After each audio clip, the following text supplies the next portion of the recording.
नथनी दीनी यार ने तो चिंतन बारंबार, और नाक दीनी जिस करतार ने उनको तो दिया बिसार। सोचो यदि नाक ही ना होती तो नथनी कहाँ पहनती।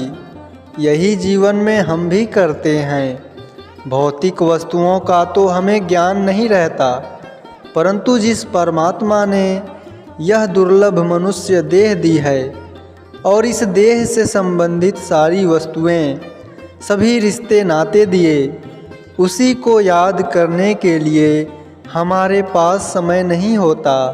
इसीलिए सदा इस पार ब्रह्म परमात्मा के आभारी रहें और सतगुरु का शुक्राना सदैव करते रहें।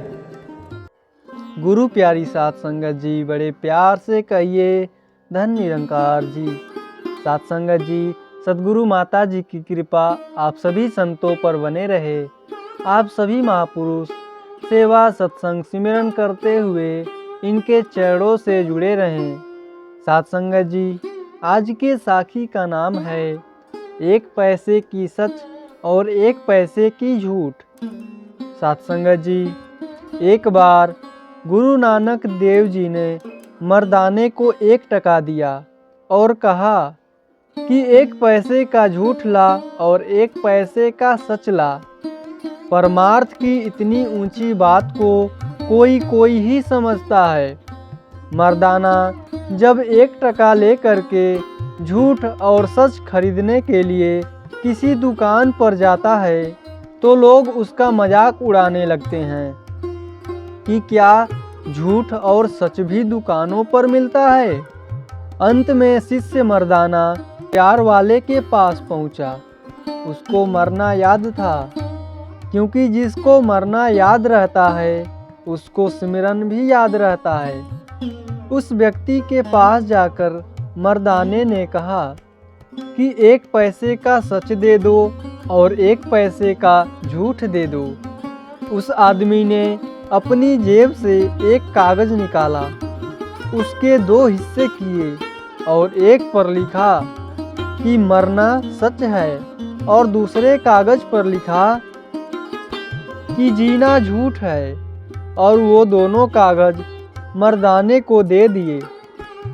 मर्दाना वह कागज को लेकर गुरु नानक जी के पास वापिस पहुंचा और नमस्कार करके कहा, गुरु जी, वो यही कागज की पर्चियाँ मिली हैं। बाबा जी ने पर्चियों को पढ़ा कि मरना सच है, तो कहा कि ये ही दुनिया का सबसे बड़ा सच है।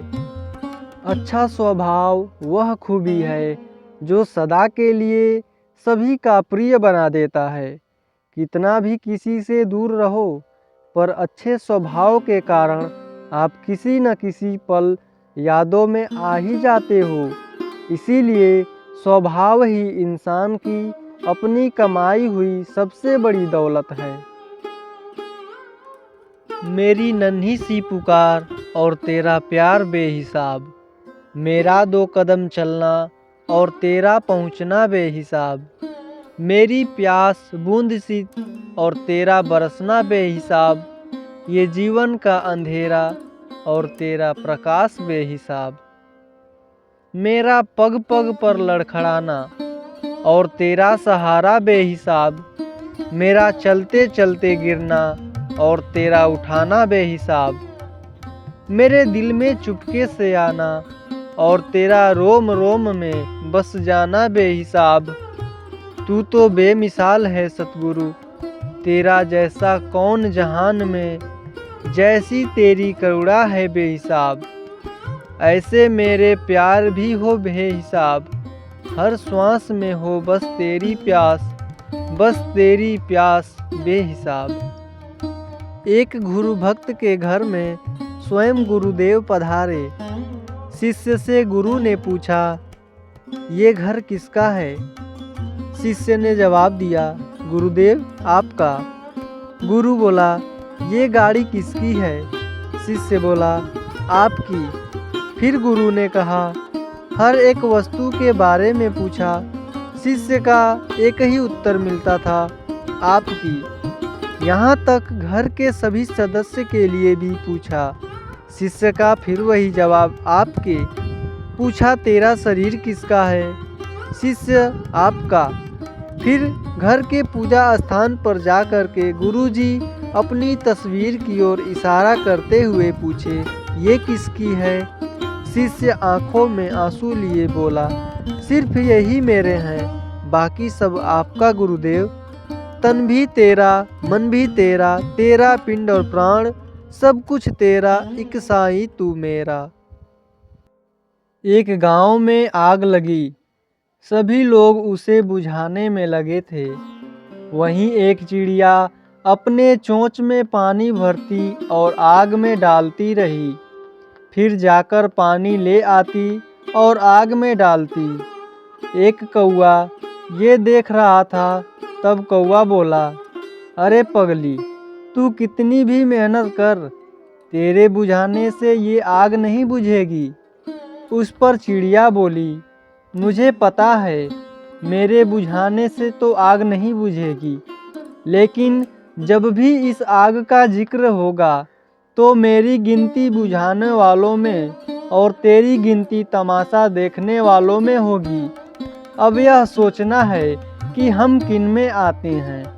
कई बार हम सोचते हैं कि मेरे अकेले करने से क्या होगा, पर ये बात भूलनी नहीं चाहिए कि बड़े से बड़े सफ़र की शुरुआत भी एक छोटे से कदम से ही होती है।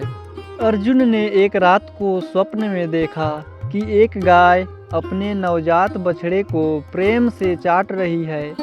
चाटते चाटते वह गाय उस बछड़े की कोमल खाल को छील देती है। उसके शरीर से रक्त निकलने लगता है और वह बेहोश होकर के नीचे गिर जाता है। अर्जुन प्रातः यह स्वप्न भगवान श्री कृष्ण को बताते हैं। भगवान मुस्कुराकर कहते हैं कि यह स्वप्न कलयुग का लक्षण है। कलयुग में माता पिता अपनी संतान को इतना प्रेम करेंगे कि उन्हें सुविधाओं का इतना व्यसनी बना देंगे कि वे उनमें डूबकर अपनी ही हानि कर बैठेंगे। सुविधा भोगी और कुमार्गगामी बनकर विभिन्न अज्ञानताओं में फंसकर अपने होश गंवा देंगे। सत्संगत जी, सत्संग में जाने से फायदा ही फायदा है, कोई नुकसान नहीं है। यदि एक दृष्टिहीन व्यक्ति फूलों के बाग में जाए तो बेशक वह फूलों की खूबसूरती को नहीं देख सकता है, लेकिन फूलों की सुगंध तो ले ही पाएगा। जैसे एक पत्थर पानी में डुबा दो, चाहे पिघलता नहीं है, पर कम से कम सूरज की तपिश से तो बचा रहता है। इसी प्रकार अगर हम सत्संग में जाकर नाम की कमाई करते हैं तो सोने पर सुहागा भी नहीं करते हैं, तो कम से कम बुरी संगतों से तो बचे रहते हैं। सत्संग वह आईना है जहाँ पर सत्संगी अपने अवगुणों को देखकर सुधारने की कोशिश करते हैं और उसकी कोशिश ही उसे एक दिन सज्जन व्यक्ति बना देती है। हमारा खुद का सुधरना भी किसी सेवा से कम नहीं है, ये भी एक बंदगी है, भक्ति है। गुरु जी ने मृत्यु के समय अपने शिष्य से पूछा, वत्स, देखो मेरी जिह्वा मुख के अंदर है या नहीं? शिष्य ने कहा, है महाराज। महात्मा ने पुनः पूछा, अब यह बताओ कि मेरे मुंह दांत में है या नहीं? शिष्य ने तुरंत उत्तर दिया, महाराज, दांत तो एक भी नहीं रह गया।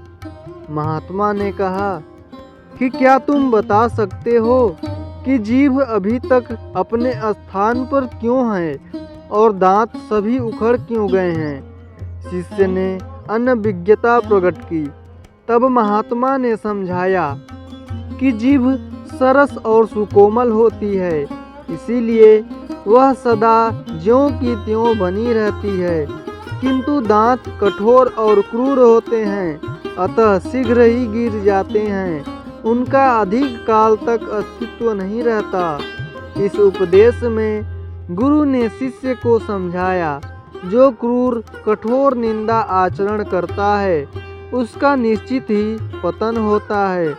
जो मधुर वचन बोलता है, जिसका आचरण उत्तम होता है, अपने आचरण द्वारा वह दूसरों को पीड़ित नहीं करता, वही गुणों का स्वामी होता है। साथ संगत जी, एक भिखारी एक सेठ के घर के बाहर खड़ा होकर भजन गा रहा था और बदले में खाने को रोटी मांग रहा था। सेठानी काफ़ी देर से उसको कह रही थी, रुको आ रही हूँ। रोटी हाथ में थी पर फिर भी कह रही थी कि रुको आ रही हूँ। भिखारी भजन गा रहा था और रोटी मांग रहा था। सेठ यह सब देख रहा था पर समझ नहीं पा रहा था। आखिर सेठानी से बोला, रोटी हाथ में लेकर खड़ी हो, वो बाहर मांग रहा है, उसे कह रही हो कि आ रही हूँ, रुको आ रही हूँ, तो उसे रोटी क्यों नहीं दे रही हो? सेठानी बोली, हाँ रोटी दूंगी, पर क्या है ना कि मुझे उसका भजन बहुत प्यारा लग रहा है। अगर उसको रोटी दूंगी तो वो आगे चला जाएगा, मुझे उसका भजन और सुनना है। यदि प्रार्थना के बाद भी भगवान आपकी नहीं सुन रहा है तो समझना कि उस सेठानी की तरह प्रभु को आपकी प्रार्थना बहुत प्यारी लग रही है। इसीलिए इंतजार करो और प्रार्थना करते रहो। जीवन में कैसा भी दुख और कष्ट आए, पर भक्ति को कभी मत छोड़ना।